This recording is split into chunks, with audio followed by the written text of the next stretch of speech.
உங்களுக்கு தெரியும், இங்க இருக்கிற லேடிஸ் அத்தனை பேருக்கும் என்னோட வழி தெரியும் நினைக்கிறேன். கரெக்டா? ஒரு லேடிஸ் வெளியே வராங்க, ஒரு லேடி ஒரு பொம்பளை வெளியே வராங்கன்னா அவங்க எத்தனை கடை இருக்கும், இருக்கா இல்லையா? நிறைய. ஃபர்ஸ்ட் எங்க தெரியுமா ஸ்டார்ட் ஆகும்? வீட்ல. கரெக்டா? வீட்ல தான் ஸ்டார்ட் ஆகும். வெளியே இருக்கிறவங்க நிறைய நம்ம ஃபேஸ் பண்ணிக்கலாம்.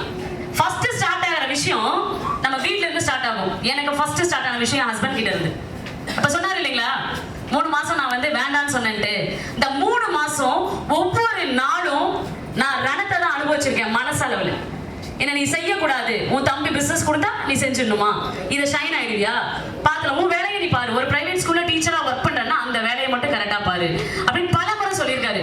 நான் என்ன சொன்னேன் தெரியுமா, என்னுடைய வாழ்க்கையில என் குடும்பத்துக்கு நான் ஒரு முன்னேற்றத்தை கொடுக்கணும், என் குடும்பம் வளரணும், அதுக்காக இந்த இடம் எனக்கு வேணும்.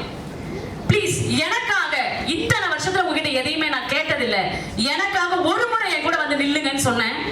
ஃபர்ஸ்ட் போச்சம்பள்ளி அவர் ஃபர்ஸ்ட் டைம் அவர் 72,000 ரூபாய் சம்பாதிச்சார். சோ எனக்கு அந்த இடத்துல என் ஹஸ்பண்டோட சப்போர்ட் கிடைச்சதுனாலதான் அங்க அது கிடைச்சது. ஆனா நிறைய பேர் நீங்க கிடைக்காம இருக்கீங்கல்ல. சோ இதுக்கு என்ன தெரியுமா பண்ணணும், முதல்ல நீங்க யாருன்னு உங்க ஃபேமிலிக்கு இருப்பீங்க. என்னால முடிஞ்ச மாதிரி உங்களுக்கு முடியுமா, உங்களால முடியுமா? இன்னைக்கு கண்டிப்பா நம்மள சொல்லுவாங்க, ஒரு லேடிய கேரக்டர் வைஸோட அசாசினேட் பண்ணுவாங்க.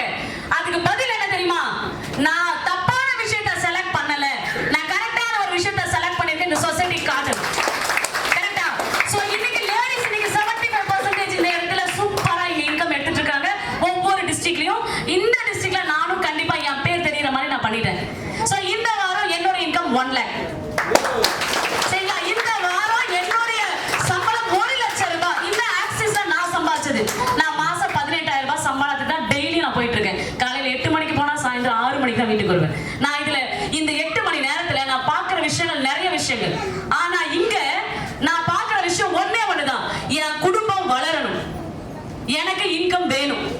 இன்னைக்கு நான் வீட்டை தாண்டி வரேன்னா என் ஹஸ்பண்ட் கொடுத்த சப்போர்ட், என் பேரண்ட்ஸ் கொடுத்த சப்போர்ட், இதனாலதான் வெளியே வரேன். என்